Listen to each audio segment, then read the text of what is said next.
ക്യുസാറ്റിൽ വിദ്യാർത്ഥികൾക്ക് H1N1 സ്ഥിരീകരിച്ചതോടെ campus താൽക്കാലികമായി അടച്ചു. നാളെ മുതൽ പഠനം ഓൺലൈനിലാക്കി. സർവകലാശാല ഹോസ്റ്റലുകളും അടച്ചു. നിഷ ദിലീപ് ചേരുന്നു വിവരങ്ങളുമായി. നിഷ, എപ്പോഴാണ് ഇത് സ്ഥിരീകരിച്ചത്? തുടർ നടപടികൾ എങ്ങനെയൊക്കെയാണ് സ്വീകരിച്ചിരിക്കുന്നത്?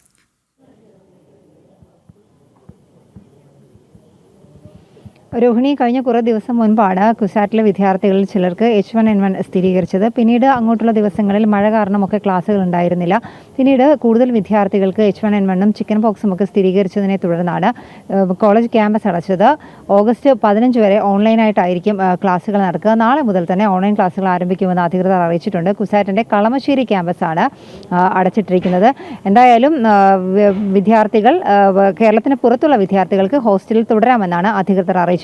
രോഹിണി, ശരി, നിഷയാണ് വിവരങ്ങൾ നൽകിയത്.